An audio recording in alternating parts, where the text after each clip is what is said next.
syariat kurban ini syariat yang sadis nih, membantai binatang. Justru dengan semakin tajamnya pisau ataupun golok yang diasah untuk menyembelih hewan kurban itu lebih baik karena tidak menyakiti sang hewan kurban. Maka banyak sebagai orang-orang kafir itu, orang-orang non-muslim ingin menyembelih hewan dengan secara disetrum ataupun disuntik ataupun dibius, justru itu malah menyakiti mereka.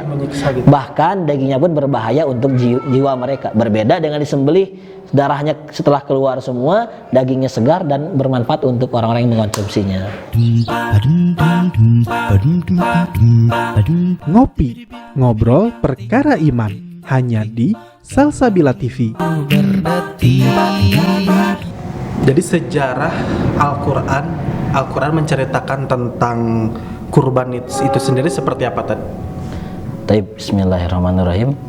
Ya, Allah Subhanahu wa taala berfirman terkait syariat kurban, fasholli li rabbika wanhar. Dirikanlah salat dan berkurbanlah kalian. Ini kalau kita berbicara kurban, kita akan mengingat kisah Nabi Ibrahim dan Nabi Ismail alaihi wassalam. Ini dua manusia yang sangat mulia, dua manusia yang sangat istimewa. Nabi Ibrahim dengan ketauhidannya, dengan kekokohannya, dengan keistiqomahannya, dengan berpegang teguh pada syariat Allah Subhanahu wa taala. Dua sosok Ismail, seorang nabi yang diberikan keistimewaan oleh Allah Subhanahu wa taala, lebih mendahulukan kecintaannya kepada Allah dibandingkan kecintaan terhadap dirinya sendiri dan kecintaan kepada orang tuanya. Jadi Nabi Ibrahim ini sering berdoa kepada Allah Subhanahu wa taala, mengharapkan memiliki keturunan, mengharapkan ingin memiliki, ya memohonkanlah bahasa kitanya. Dan Allah Subhanahu wa taala kabulkan doa tersebut. Singkatnya, Nabi Ibrahim memiliki anak namanya Ismail. Walaupun setelah lahirnya Ismail, ya Ismail harus diasingkan bersama ibunya. Namun setelah dewasa ketemu dengan ayahnya, bahasa kasarnya ya udah ketemu ayahnya, ini malah disembelih. Tapi tahu nggak apa kisah yang menarik?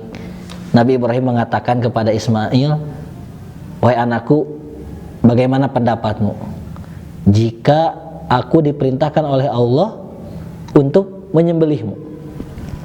Padahal Nabi Ibrahim itu berdoa lama pengen punya anak gitu. Tiba-tiba ini disuruh sembelih. Iya, udah punya anak malah disuruh sembelih gitu. Kan gimana? Tapi Nabi Ibrahim, ini perintah Allah. Mau nggak mau, suka tidak suka, ini perintah Allah. Tapi apa jawaban Ismail? Padahal dia nggak, udah lama nggak ketemu bapak loh. Pengen ketemu bapak, pas ketemu kata, lah kok bapak saya malah nggak ngomong gitu, tapi wahai bapakku, laksanakanlah apa yang Allah perintahkan kepadamu, engkau akan dapati diriku sebagai orang-orang yang sabar. Begitulah. Jadi kita akan mengingat bagaimana kisah pengorbanan Nabi Ibrahim dan Nabi Ismail alaihi wassalam. Kenapa sih umat Islam pada akhirnya harus disuruh berkurban gitu semenjak dari kejadian itu? Memangnya apa memiliki keutamaan apa atau ada pahala seperti apa tuh ketika kita berkurban? Betul. Jadi diriwayatkan bahwasanya Rasulullah SAW pernah berkurban dengan 2 ekor domba. 2 ekor domba yang memiliki tanduk. Kemudian juga kata Anas bin Malik, aku pun melihat Rasulullah SAW bersiap untuk menyembelih dengan tangannya sendiri. Jadi Rasulullah menyembelihnya sendiri. Rasulullah berkurban dengan 2 ekor kambing, 2 ekor domba yang bagus, yang sangat besar, dan juga bahkan riwayat lain harganya juga cukup mahal.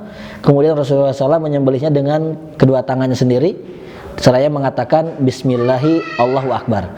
Nah, lalu apa sih manfaat ataupun hikmah dari seorang yang berkurban? Kenapa sih harus berkurban? Yang pertama adalah kita meneladani manusia yang terbaik, manusia yang paling mulia, yaitu Rasulullah SAW. Artinya pada saat kita berkurban, kita telah mencontoh Rasulullah SAW. Tentu insya Allah akan mendapatkan pahala. Ibadah kurban ini itu bertepatan juga dengan ibadah haji ya tadi? Betul. Nah, ini kolerasinya apa sih? Saya juga belum tahu, boleh dijelaskan? Korelasi antara ibadah kurban dan juga naik haji dan ibadah haji. Ya. Jadi korelasinya apa? Singkatnya, gampangnya, karena ibadah haji itu bertepatan waktunya dengan ibadah kurban. Satu itu. Ya. Yang kedua, orang-orang yang beribadah haji memiliki kewajiban untuk berkurban. Namun orang-orang yang tidak berhaji, mereka tidak memiliki kewajiban untuk berkurban, namun memiliki sunnah muakkad, sunnah yang ditekankan, sehingga ada kaitan erat. Dan juga ibadah haji merupakan ibadah yang diawali syariatnya pada zaman Nabi Ibrahim alaihissalam. Jadi ini dua ibadah, dua syariat yang pernah dilakukan oleh Nabi Ibrahim dan Nabi Ismail, termasuk ibadah haji dan kurbannya. Nah, maka dengan tentu ada korelasi dan ikatan yang sangat kuat antara ibadah haji dengan ibadah kurban, karena dilakukan ataupun dicontohkan oleh orang yang sama, itu Nabi Ibrahim dan Nabi Ismail alaihissalam. Ya. Nah, karena berhubung sekarang sedang ada pandemi, kemudian ibadah haji juga ditiadakan oleh tadi. Betul. Nah, apakah mereka kan batal naik haji? Apakah mereka mendapatkan pahala haji? Padahal mereka tuh uangnya sudah ada, siap berangkat. Betul. Udah bahkan udah ada jadwal kapan berangkat gitu ya. Nah, kalau menjawab seperti ini berdasarkan hadis Rasulullah SAW, barang siapa yang meniatkan untuk melakukan amal kebaikan, baru niat saja, maka Allah akan catat baginya satu pahala. Jika dia sempurnakan niatnya, artinya dia kerjakan niat baiknya, maka Allah akan berikan 10 balasan, 10 pahala. Berbeda halnya dengan orang yang mengerjakan keburukan. Kalau dia berniat mengerjakan keburukan, tidak akan dicatat oleh Allah Subhanahu wa taala sebagai dosa sampai dia yakinkan dan diamalkan perbuatan dosa tersebut. Insya Allah kalau orang-orang yang sudah berniat berhaji dengan kondisi seperti ini, qadarullah terjadi wabah, mudah-mudahan niatnya sudah dicatat sebagai pahala oleh Allah Subhanahu wa taala. Mudah-mudahan diberikan kemudahan dan dapat ditunaikan di tahun depan. Begitu. Bolehkah berkurban namun belum akikah? Boleh, seseorang boleh berkurban walaupun belum akikah, karena akikah dan kurban dua ibadah yang berbeda. Jadi kalau misalkan pada harinya, misalkan dia anaknya lahir pada saat bertepatan dengan hari kurban, hari ketujuhnya, akikah dulu atau kurban dulu? Lebih baik berkurban terlebih dahulu, baru setelah itu di kemudian hari dia berakikah. Kalau menggabungkan niat kurban sekaligus niat akikah itu bagaimana? Untuk meniatkan kurban dan niat akikah di satu sekaligus kan? Ya, sekaligus. Ini tentu tidak boleh, karena tadi jawabannya sama, akikah dan kurban dua ibadah yang berbeda, tentu tidak bisa disatukan sebagai satu niat. Wallahu a'lam. Jadi daging kurban itu boleh dimakan sendiri nggak? Misalkan saya berkurban nih 1 ekor domba, nah itu daging bisa dimakan saya sendiri nggak? Betul, boleh. Orang yang berkurban berhak, bahkan disunahkan untuk mengambil sebagian dari hewan yang dia kurbankan. Jadi sunahnya itu tidak diberikan semuanya. Justru sunahnya orang tersebut pun yang berkurban pun memakan daging hewan yang dikurbankannya. Kalau kerbau boleh dikurbankan? Untuk kerbau boleh. Kerbau boleh dikurbankan, dikiaskan dengan seekor sapi. Sebenarnya ini ada permasalahan di masyarakat gitu ya, bahwa katanya bahwa hewan betina itu tidak boleh. Nah, itu gimana tadi? Betul. Karena kalau melihat dari satu hadis, Rasulullah SAW itu berkurban dengan 2 domba yang bertanduk. Dan identiknya hewan bertanduk pasti jantan. Tetapi menurut kesepakatan para ulama, berkurban dengan hewan yang betina pun, kambing betina, domba betina ataupun unta betina, itu juga diperbolehkan. Kalau kita patungan nih buat beli kambing gitu, misalkan beberapa orang beli 1 kambing, itu gimana? Boleh nggak? Kalau berdasarkan hadis yang diriwayatkan oleh para sahabat, jadi mereka itu berserikat dalam berkurban dalam bentuk sapi, berserikat untuk 7 orang, dan juga berserikat berkurban hewan unta untuk 7 ataupun 10 orang. Wallahu alam, saya tidak mendapati orang yang berserikat dalam berkurban dengan kambing. Artinya yang boleh patungan itu kalau kurbannya sapi ataupun unta. Sapi untuk 7 orang, unta untuk 7 ataupun 10 orang. Tapi untuk kambing hanya untuk dirinya sendiri. Tetapi niatkan pahalanya boleh untuk sekeluarga, tapi nggak patungan gitu. Oh iya. Apakah orang non muslim itu bisa mendapatkan jatah dari daging kurban itu sendiri kan? Orang-orang non muslim ataupun orang-orang kafir, selama mereka bukan kafir harbi, bukan orang yang memerangi kaum muslimin, mereka boleh mendapatkan jatah hewan kurban sebagai bentuk taklif, melembutkan hati-hati mereka. Karena salah satu bentuk melemahkan hati mereka peduli terhadap Islam adalah diberikannya sebagian harta, sehingga mereka akan menganggap orang muslim itu baik loh gitu. Jadi mereka boleh selama bukan kafir harbi. Kalau berhutang nih untuk membeli hewan kurban itu gimana tuh? Berhutang untuk membeli hewan kurban, Yang pertama, boleh seseorang berhutang untuk membeli hewan kurban dengan syarat, satu, dia berhutang terbebas dari riba. Yang kedua, dia mampu untuk membayar hutangnya. Jadi jangan sampai dia pengen kurban lewat hutang, tapi dia nggak sanggup bayar hutangnya, justru malah menimbulkan madorot. Kalau itu yang terjadi, maka dia tidak perlu meminjam uang untuk berkurban, ya, karena tidak ada kelapangan untuk berkurban. Tapi kalau dia sanggup, saya sanggup nih kalau berhutang untuk kurban, saya sanggup membayarnya, ya silahkan. Wallahu a'lam. Terus ada nih permasalahan yang sering terjadi gitu ya di masyarakat, bahwa bolehkah kita ngejual kulit dari hewan itu atau dagingnya gitu? Itu gimana? Nah, kalau misalkan ada orang yang berkurban, dititipkan kepada panitia saya ingin berkurban kambing ataupun domba.